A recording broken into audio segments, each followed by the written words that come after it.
everybody. I spent quite a bit of time going through everybody's article critiques, and I wanted to provide everyone with some general feedback and go over some of the APA guidelines.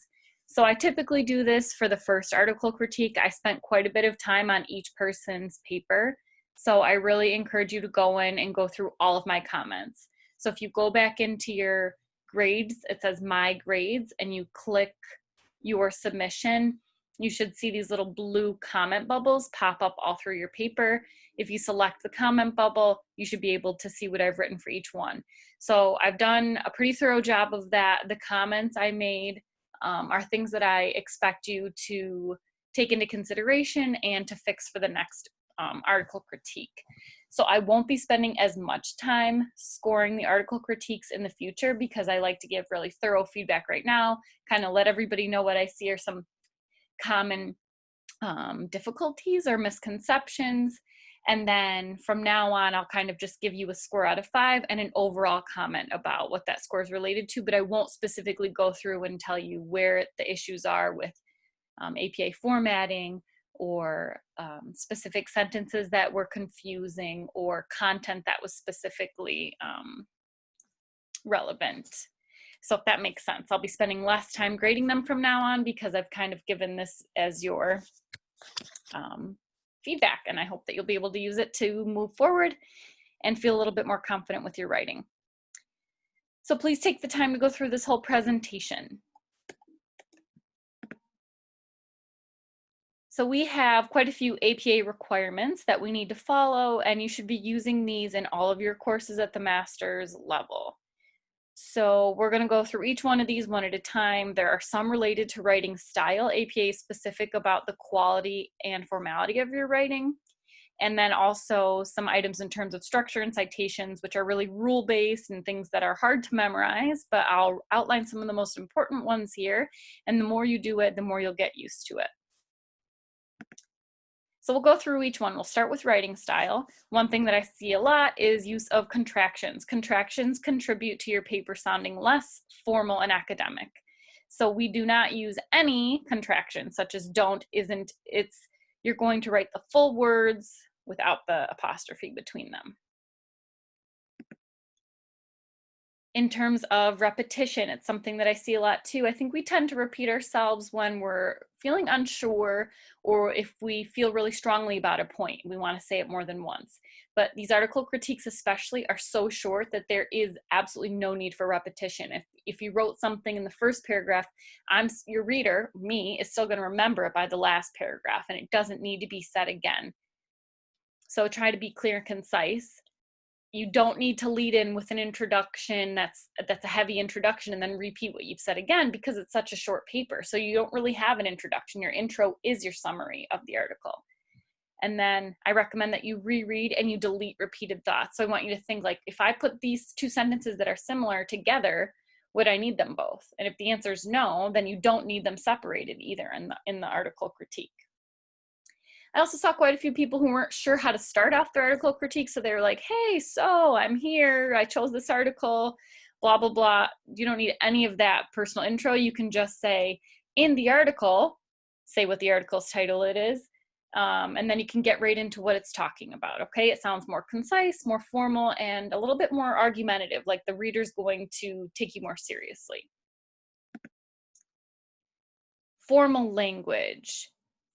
So we should always be using language in our writing that's more formal than how we speak. So if you're writing the same way that you speak, then we've got some work to do.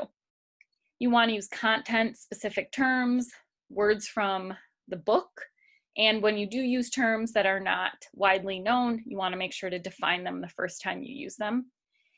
And something that's hard to get out of is using casual phrases. So we don't want to say things like, it's really interesting, or it jumped out at me. These are all really casual things that we would say in conversation, but I want you to stop and think about how can I make this sound like something I would read in a research article and not something I would say to a friend. So instead of saying like, it's really interesting, you might say, one of the most poignant topics in this article, or one fact that stood out as relevant to me. So obviously I'm having some trouble thinking them off the top of my head, and that's because it's not the way that we speak, okay? It's the way that we write.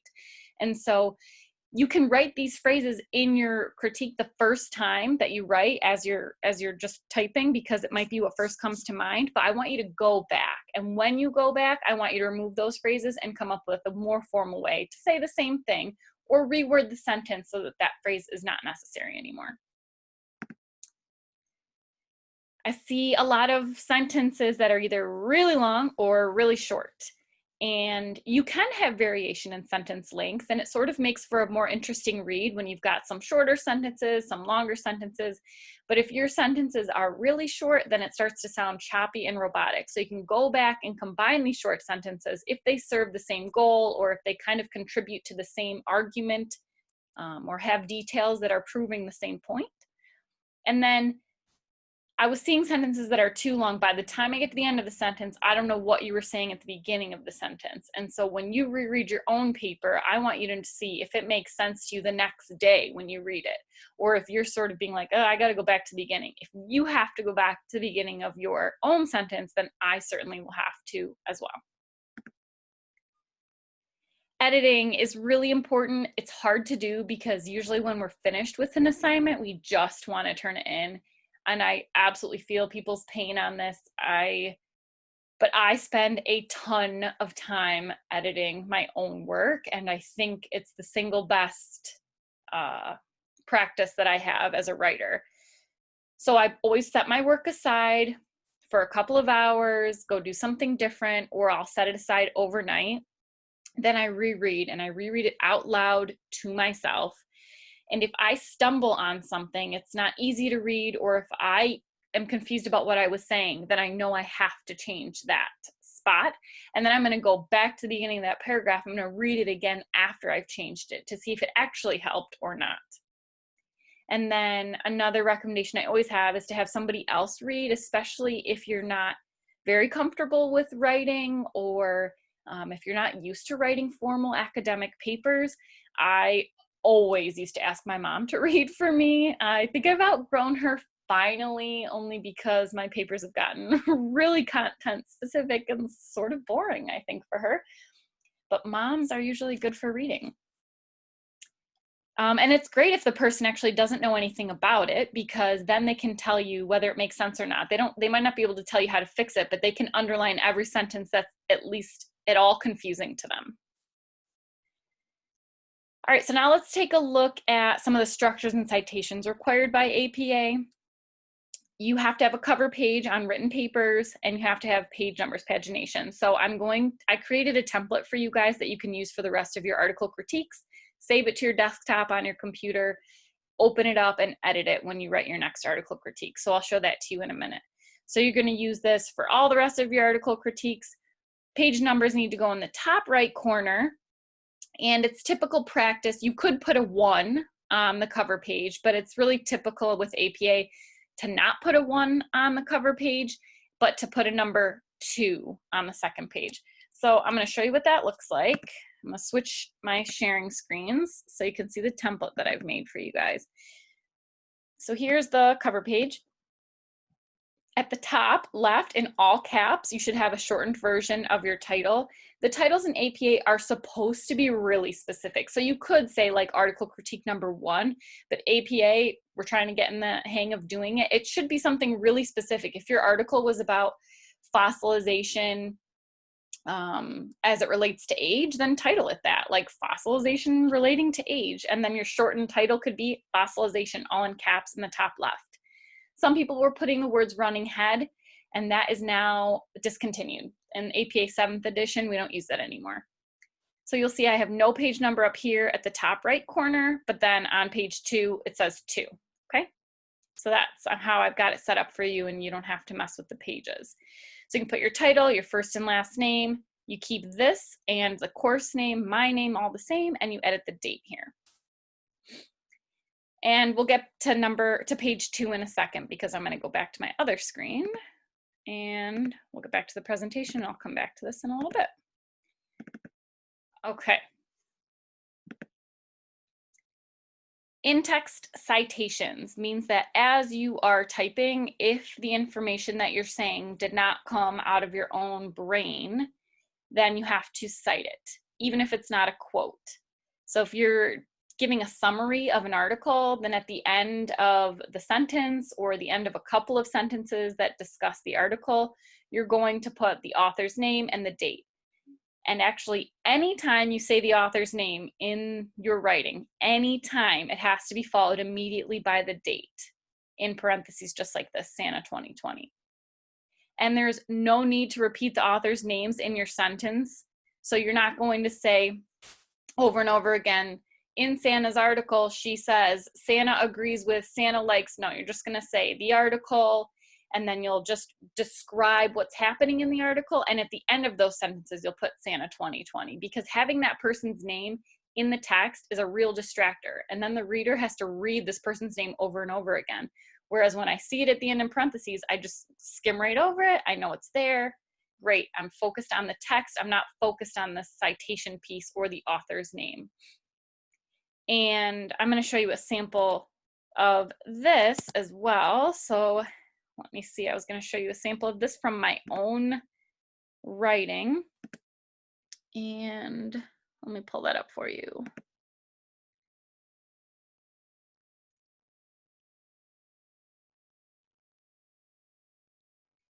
All right, let's see.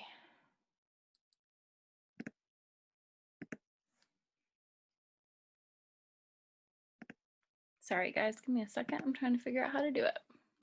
Okay, we're back. So here's a paper that I've written, and I'm just going to show you really quickly what it looks like when you're citing in text and you're not stopping to make a big deal of, like, tell me the author's first and last name. Like, we don't need to know that. We just want to know where you got that information from, and I can look at the reference list if I want to know their first and last name, name of the article, blah, blah, blah. So for example, I've just got a sentence here that says, bilingual education is an educational approach that has undergone multiple changes since its formal establishment in the United States in the 1960s. And then at the end of that sentence, I can't believe that word is spelled wrong. At the end of that sentence is where I'm just going to put my citation. I don't need to talk about any of these authors earlier on, okay? And I had multiple citations there. Yours will probably just have one. So another example, traditional views of bilingual education divide the program into two groups, subtractive and additive. That did not come from my own brain. That came from this article, and so I cite it, comma, put the date. I do not put the number, the page number, because it's not a quote. So that's just kind of an idea that I've summarized from the article. I didn't get it from a specific page, and maybe I did, but it's not important. I only need to cite the page if it's a direct quote. All right, so we're switching back screens again. So that's for in-text citations. As for quotations, when it is a direct quote, you have to put the date and page number directly after the quote. So you put in quotations and then you'd write Santa, and in parentheses, oops, this whole thing would be in parentheses, Santa, comma, 2020, comma, P.3, just the letter P and a dot.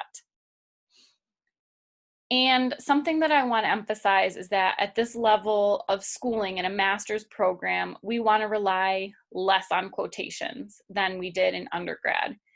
So I know at the doctoral level, they say don't use quotes. There's really a very rare case that you would want to use a quote. And so master's level is sort of in the middle there.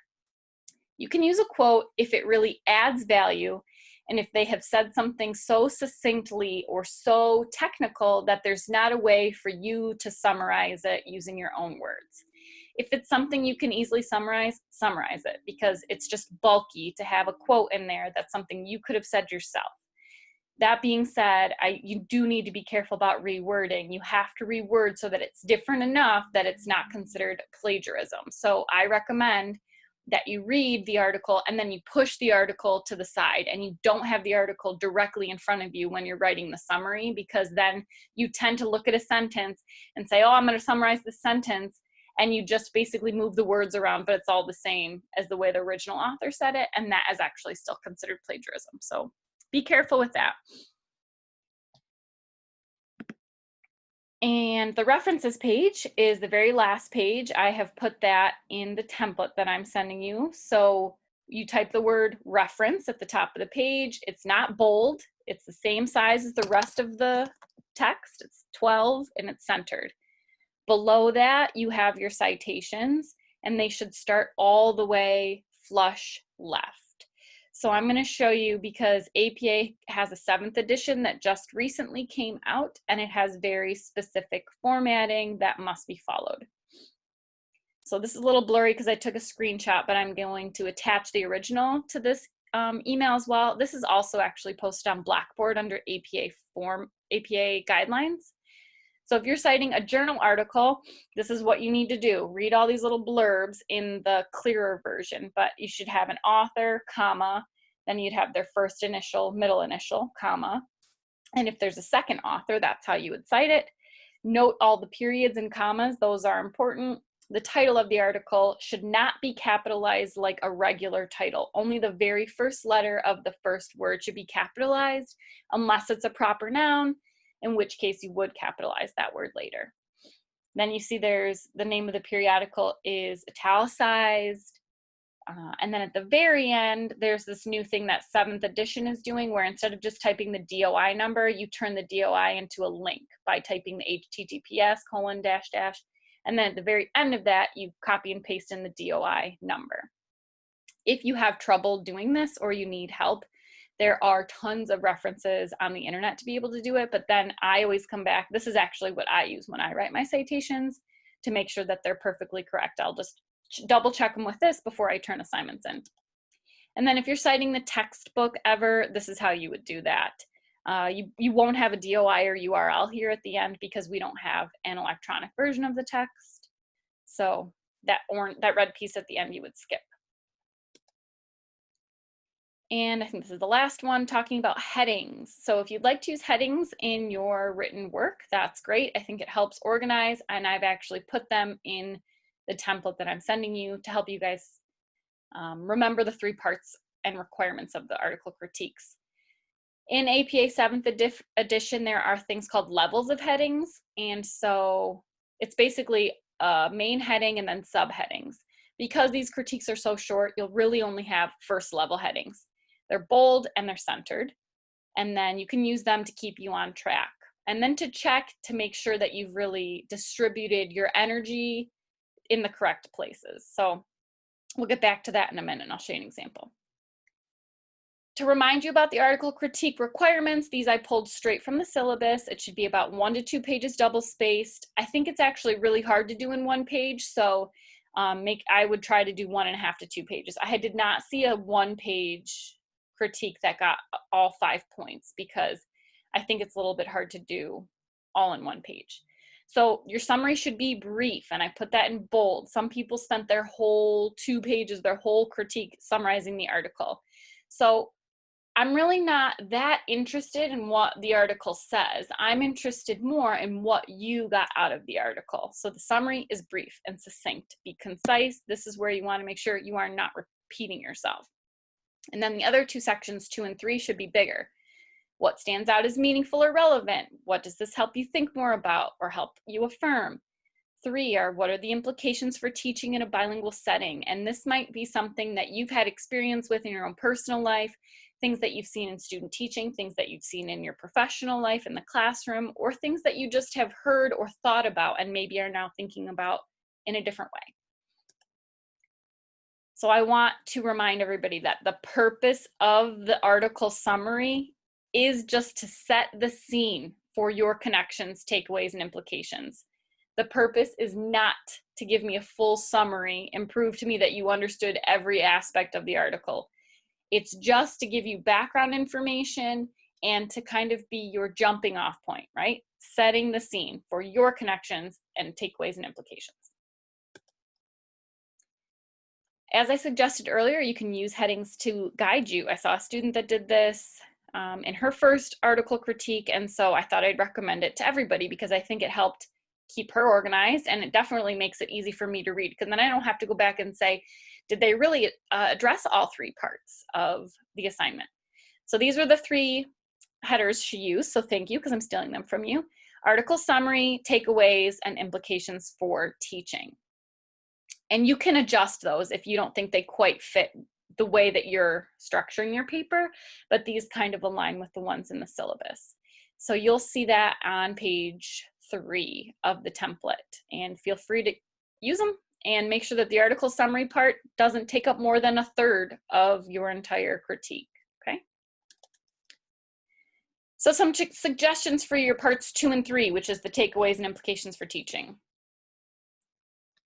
Connect it explicitly and concretely. What are some strategies you use or have seen? Don't just tell me, I can see this working in a bilingual classroom. I can see this helping students. How? How would it be used? Very specific. Or how have you seen it? How does it look different from what you've seen? How does it align with what you've seen? So this might relate or not relate to your own experience as a language learner. Or you could talk about how it impacts your mindset. If you haven't really been in a classroom yet, especially one with language learners, then maybe it just makes you think about your own mindset towards language learning. Does it align with that, or does it challenge it? And this is just kind of a general reminder. For academic writing, we can use the word I, and we can talk about our experiences, our opinions, our thoughts, our mindsets, what we see in our classrooms, and we can still sound academic. We can still sound like we have ground to stand on, and we're not just suddenly switching to a totally casual, well, I think this, and this is kind of interesting to me, and this is sort of cool. We're not going to talk that way when we give our experiences as evidence or as a connection to something we've seen in other academic writing. So even though this article critique does have a lot of personal connections and talking from the I point of view, it should still sound sort of like the research articles that you are reading for this purpose. So if you want to see samples of academic writing, pay attention to the way that the authors write in the pieces that you're choosing to read. And sometimes they're bulky and heavy, and I really like to choose language that still sounds like me, but is also formal, and I think that that takes some time to develop, but can be worthwhile. So I think I've covered everything. I want to make sure people feel comfortable. I went really easy on the grading for this first round of article critiques because I wanted to make sure everybody understood the expectations and got a little bit feedback from me and sort of got to see what I expect, especially in terms of writing, because I know this isn't a writing course, but it is also my job to help prepare you to be academic writers for this course and for the future. So if you've got any questions for me about your specific article critique or about moving forward, I know some of you didn't write critiques this week because you were presenters. So if you're feeling a little unsure for the next week, please feel free to reach out to me. And just before we go today, I'm going to show you one more time. This is on the template. Oops, not that. I'm going to show you one more time on the template that I've made for you guys that you can use from now on. Here it is. Okay. So you're going to just fill in the missing pieces here, and then here I put the 3 headers for you that are in bold, and you'll just start typing under here. You indent the first line, and then the last page has this word references. It doesn't get bolded, and then you'll start here on the left. If you have more than one reference, make sure to alphabetize them. So for example, if you use the Ellis text and your article, that's great. Put them both in here and put them in alphabetical order. All right, so let me know if anybody has any questions. I'm here and I'm happy to help. Thanks, guys.